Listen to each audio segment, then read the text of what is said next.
Hi everyone and welcome to another DIY tutorial that can help you save money. In this episode I'll show you just how easy it is to add wireless Apple CarPlay, wireless Android Auto, and even screen mirroring to this Jaguar XF using a CarPlay module. This module is compatible with Jaguar and Land Rover vehicles equipped with the Bosch Infotainment system. This upgrade gives you access to your favorite navigation apps, lets you enjoy your favorite music and podcasts, and finally gets rid of that annoying phone holder stuck to your windshield or air vents. As I mentioned earlier, you can also use the screen mirroring function to display your phone directly on the factory screen. It's especially useful when you're parked, stuck in traffic, or waiting to pick up your kids from school. The best part is that this module is very affordable, the installation is straightforward if you simply follow this tutorial, and it retains all of the factory features except for the factory navigation that you won't be needing anymore anyway, since the CarPlay interface is displayed through the same video stream. The sound quality will be just as good as before and steering wheel controls remain fully operational. So without further ado, let's get started.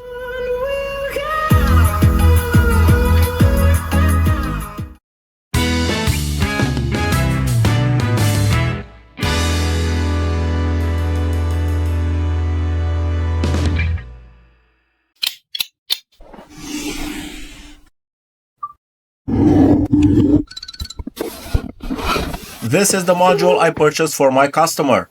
It's commonly known as a CarPlay module and is manufactured by AutoABC. I almost always use their modules because they offer excellent performance, proven reliability, and very competitive pricing, including free worldwide shipping. Let me show you how to choose the correct module for your vehicle and what you can generally expect to pay for it. You'll find the product link in the description and in the first pinned comment. Alternatively, you can visit the official AutoABC website and search for the module designed specifically for your vehicle. As you can see, this module is also compatible with Land Rover models. However, it's very important to select the correct infotainment system. In my customer's case, the correct option is Bosch. Once you've confirmed compatibility, simply add the product to your cart and proceed to checkout. Before completing your purchase, don't forget to use my discount code DIYLR to get 20% off. Now let's see what comes inside the box. First, we have the installation manual, which contains all the information you need to install and operate the module. I won't go through it in detail because I don't want this video to become unnecessarily long.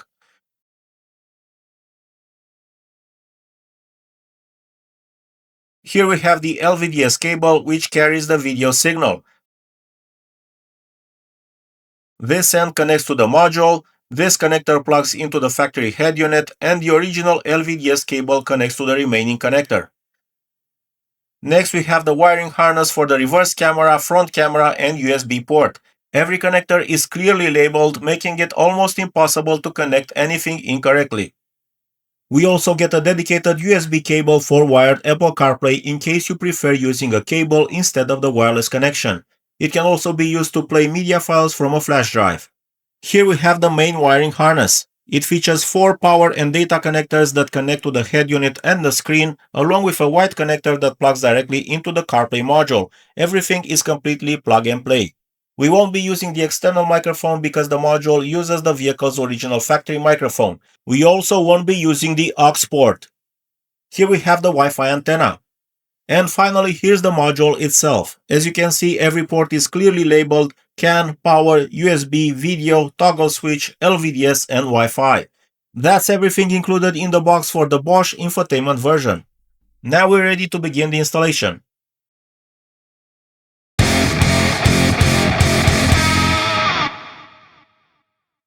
First, remove the door sill on the passenger side. Using a plastic trim removal tool, carefully pry out this side dashboard panel. This is what the retaining clips look like. Here we have 2 screws and a locking clip securing the passenger side air vent and airbag trim panel. We remove them a little later.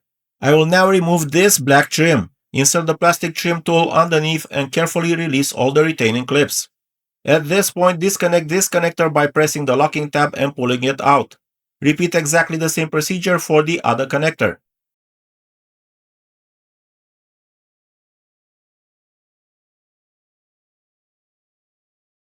We can now put this trim aside. Now let's move on to the passenger side trim. Using a T20 Torx bit, remove the two screws we mentioned earlier. We also need to release this retaining clip. However, before removing the trim completely, there are a few additional screws hidden underneath the area where the black trim was located. Their exact positions are shown in the video. Now we can remove the passenger side trim. Release it from the sides and carefully pull it towards you. Take out the connector of the air vent actuator exactly the same way we did before.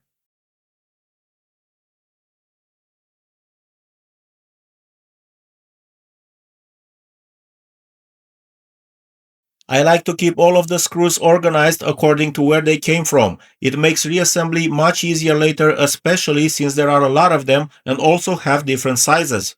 Next, we have another screw to remove close to the steering wheel.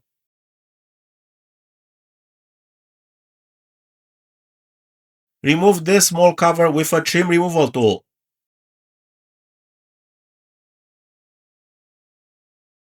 Underneath you'll find another screw.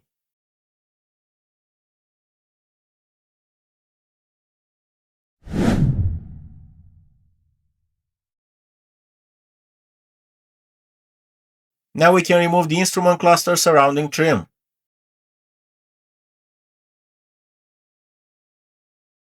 Continue by removing the screws located around the center air vent trim. If you're following along with the video, you'll have no trouble locating them.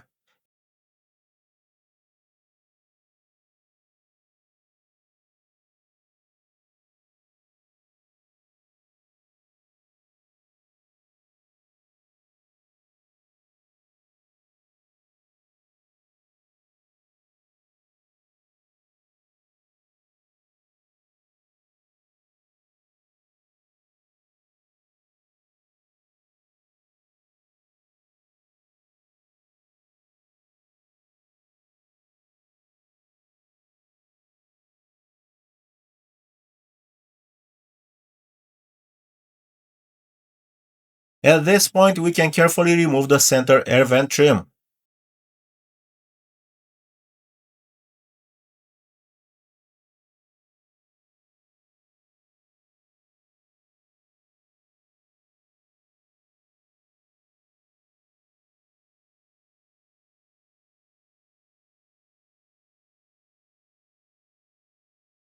Disconnect the two connectors from the air vent actuators.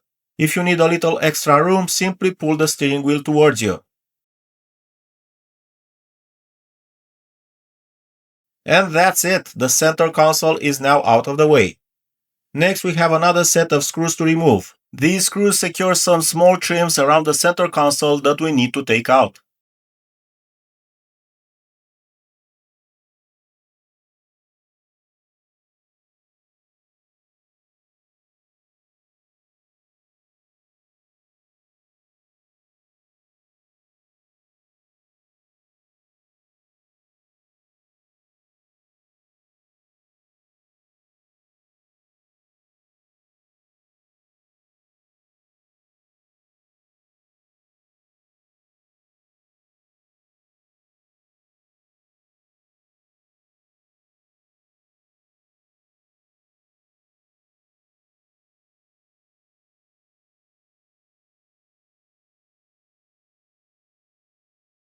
To take out this trim, insert a thin removal tool between the gray and black panels. Then use a larger trim to pry it out from underneath.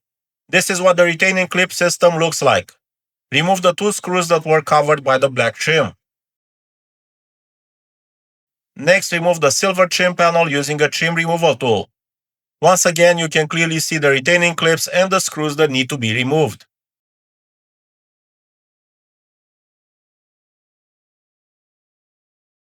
Now remove the side center console trim panel using the same trim removal tool to release the retaining clips. Then simply pull it towards you by hand.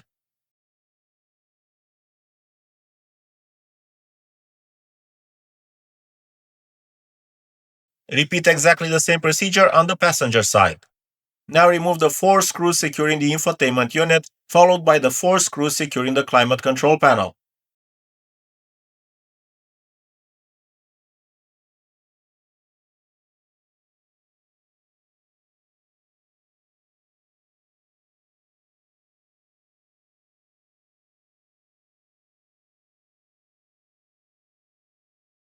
Once the climate control panel is free, disconnect the connector on the back. Next, remove the two screws that fix the head unit's metal housing. Now we can remove the factory head unit.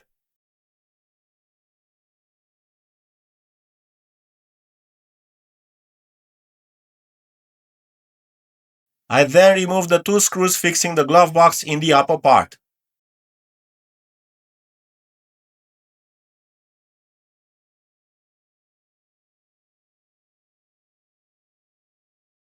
Next, move underneath the glove box where you'll find two retaining clips, one on each side. Release both clips. Then remove the two screws that also fix the glove box. There's also one more screw on the side fixing the glove box.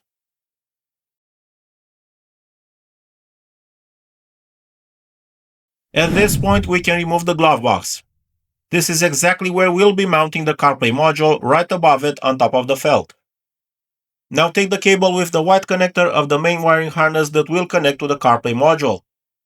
I then placed aside the display and the factory head unit so I could route the wiring harness through the dashboard. Feed the harness through the dashboard until it comes out at the top. If you're following along with the video, you'll see it's a very straightforward process. Simply keep pulling the harness through until you reach this point. The large connectors should remain at the bottom next to the factory head unit, while the smaller connectors should be routed to the display. Now disconnect the original power and data connector from the back of the screen and perform the bypass. Plug the factory connector into the female plug, then connect the remaining connector in place of the original connector. I will then create the bypass for the LVDS cable. Take out the light blue LVDS connector from the back of the screen and plug it into the matching light blue aftermarket connector. The aftermarket light blue male connector now goes in place of the original LVDS connector.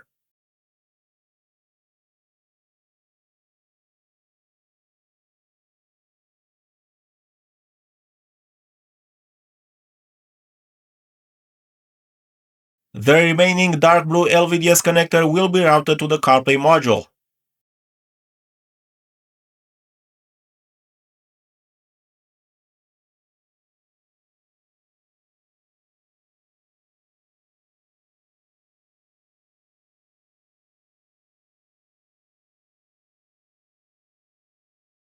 We are done with the connections for the screen, but I will not fix it in place before I test if everything works. We are now going to do the same bypass type connection for the large connector of the media unit. Disconnect the main connector by pressing the locking tab exactly the same way we disconnected the previous connectors.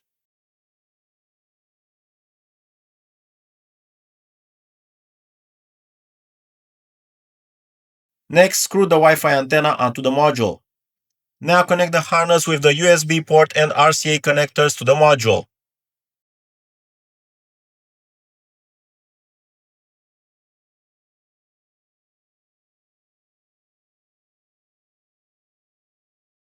Then connect the power and data cable coming from the main wiring harness we previously routed through the dashboard. Attached to it, you'll also find the mic out cable. Connect it to mic in, then secure both connectors together with electrical tape to prevent them from coming loose. Now connect the LVDS video cable by pushing the blue connector into its matching blue socket until it clicks into place. I initially forgot to route these cables through the dashboard, so I had to remove them and do it again properly. As you can see, I've also applied some electrical tape because I don't want all the connectors to dangle on top of the glove box. All the wiring and the module will sit on top of the felt that insulates the glove box to prevent any noises.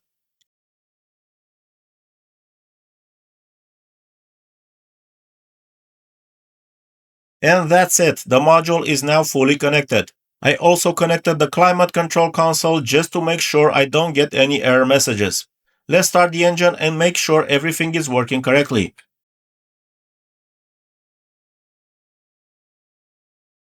The infotainment system will automatically reboot. This process may take a few seconds before you can access the navigation menu.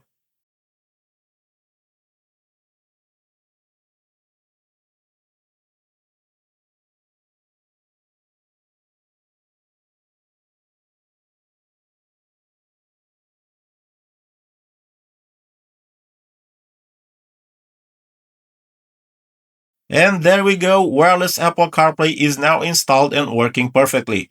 Now let's take a closer look at how everything works and explore all of the available features.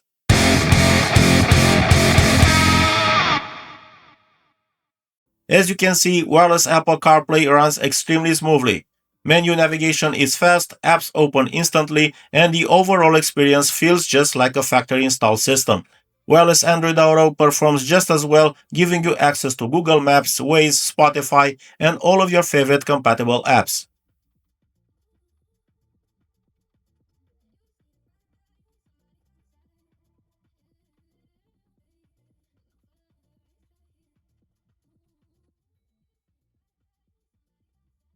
And if you'd like to mirror your phone's display directly onto the factory screen, simply use the screen mirroring function.